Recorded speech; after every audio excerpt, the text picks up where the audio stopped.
আসসালামু আলাইকুম ভিউয়ার্স। সকাল সকাল উঠাই একটা ভিডিও বানানো শুরু করলাম। সেটা হচ্ছে দেখেন, সাউথ আফ্রিকার ওই যে আমার পিছনে একটা গাড়ি দেখতে পাচ্ছেন, সাউথ আফ্রিকা। এটা একটা পাতা ফাঁদও হতে পারে, যেহেতু ডিসেম্বর মাস। এখন অনেক কালারাই তাদের গন্তব্যস্থান বাড়িতে চলে যাবে এই ক্রিসমাসের ছুটিতে। তাদের একসাথে দুইটা ছুটি, এক হলো ক্রিসমাস, দ্বিতীয়ত হচ্ছে 31st নাইট, নতুন বছরে, ইংরেজি নতুন বছর আসবে। সেই কারণে ওরা ছুটিতে সবকিছু অফিস আদালত বন্ধ হয়ে যায় সাউথ আফ্রিকায়, তারপর ওরা যার যার দেশে চলে যায়। আর আমরা যে এলাকাটায় থাকি সেটা হচ্ছে একটা শিল্পনগরী, যেখানে মাটির নিচ থেকে প্লাটিনাম ওঠানো হয়, ডায়মন্ড ওঠানো হয়।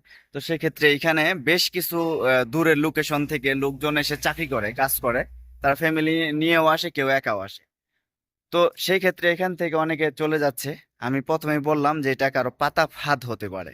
দেখেন এই গাড়িটা দেখেন, আমি গতকাল রাতে যখন নামাজ পড়তে উঠলাম ফজরের, তো তখন ভোর 4টা 4:30টার দিকে আমি এই গাড়িটা এখানে দেখতে পাচ্ছি আমার গেটের সামনে একদম। এই দেখেন, এটা হচ্ছে আমার বাসায় ঢোকার গেট। একটু ভালো করে আপনাদের দেখাই। এই যে দেখেন, এটা হচ্ছে আমার বাসায় ঢোকার গেট, তো গেটের সামনেই রেখে গেছে। দেখেন গাড়িটার অবস্থা বেশি একটা ভালো না, হয়তো বা কেউ একটা চোরও রেখে যেতে পারে, কিংবা কোনো ভদ্রলোকও রেখে যেতে পারে, কিংবা হয়তো গাড়িটা নষ্ট হইতে পারে। কিন্তু গাড়ির যেরকম একটা অবস্থা, এটা দেখে মনে হয় না যে কোনো ভদ্রলোকে রেখে গেছে গাড়িটা এখানে বা নষ্ট হয়ে গেছে। গাড়ির সবকিছু ভিতরে কিছুই মনে হয় ভালো নাই, এটা হয়তো কিছু দিয়ে টেনে আনছে ওরা।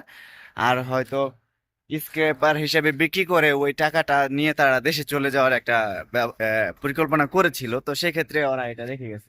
আর এমন জায়গায় রাখছে দেখেন, আমার ঘেটে আমি বের হইতে গেলে আমার গাড়ি নিয়ে আমি বের হইতে পারবো না, এরকম একটা পরিস্থিতিতে। তো আমি যেটা প্রথমে বললাম যে অনেকের পাতা ফাঁদ হতে পারে। পাতা ফাঁদ বলতে আপনার অনেকের গেটের সামনে আপনি রেখে যাবে, সকালবেলা যখন আপনি ঘুমের থেকে উঠবেন, উঠে দেখবেন আপনার গেটের সামনে একটা গাড়ি রেখে গেছে। তখন আপনি গেটটা খুললেই হয়তো দেখবেন যে চোর টোর থাকতে পারে, ওরা এসে আপনাকে সরাসরি ধরে ফেলবে। কারণ আপনি গতকালকে ব্যবসা বাণিজ্য করছেন, সে টাকা পয়সা আপনার কাছে আছে। সেই টাকা পয়সা দিয়ে তারা সেই টাকা পয়সাগুলো আপনার কাছ থেকে নিয়ে যাবে সকালবেলা খুললেই। যেমন গত মাসে না, এই মাসেরই 12-13 তারিখে একটা আমার পাশের দোকানে, একটা বন্ধুর দোকানে এরকম একটা ঘটনা ঘটছে। সকালবেলা যখন তারা দোকান খুলছে, সকাল 8টার দিকে একদল চোর এসে বসেছিল, খুব পেতে ছিল। তা যখন ওরা খুলছে তখন ঢুকে গেছে, ঢুকে চুরি টুরি করছে। কিন্তু পরবর্তীতে আমি আপনাদের ভিডিওটা দেখাইছি, তাদেরকে আমরা ধরতে সক্ষম হয়েছি, সেই চোরগুলোকে। তো এরকম একটা পরিস্থিতি হতে পারে, তো সবাই সাবধানে থাকবেন, যেহেতু ডিসেম্বর। কিংবা এমনও ঘটনা হতে পারে যে কেউ আপনার গেটের সামনে গাড়িটা রেখে গেল, আপনি আপনার গাড়ি নিয়ে বের হওয়ার চেষ্টা করবেন, এটাকে ধরবেন বা হয়তো সরানোর চেষ্টা করবেন, তখন বলবে যে আমার গাড়ি ভেঙে ফেলছে, এটা করে ফেলছে, সেটা করে ফেলছে, আমি এটার জন্য টাকা চাই বা জরিমানা চাই, এরকম করতে পারে।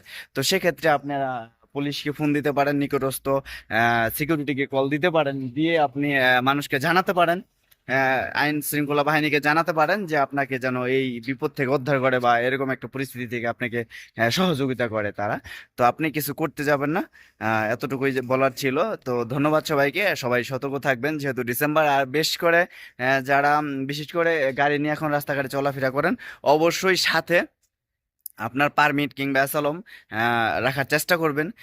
কেননা এখন বেশ কিছু জায়গায় আপনার এখন রোড ব্লক বসবে, সেখানে আপনার পারমিট চেক করা হবে, আপনার গাড়ির ডিস্ক চেক করা হবে, লাইসেন্স চেক করা হবে। তো সেক্ষেত্রেও সতর্ক থাকবেন এবং সাবধানে গাড়ি চালাবেন। কারণ আপনি না মারলেও আপনাকে যে কালোরা মেরে দিবে না, তারা সব এখন পুরোপুরি ড্রাঙ্ক, তাদের কাছে টাকা আছে, তাদের কাছে মদ আছে, খেয়ে দেখবেন তারা আপনাকে উল্টো মেরে দিছে। তো সেক্ষেত্রেও সতর্ক থাকবেন। ধন্যবাদ সবার, সুস্থতা কামনা করে বিদায় নিচ্ছি। আল্লাহ হাফেজ।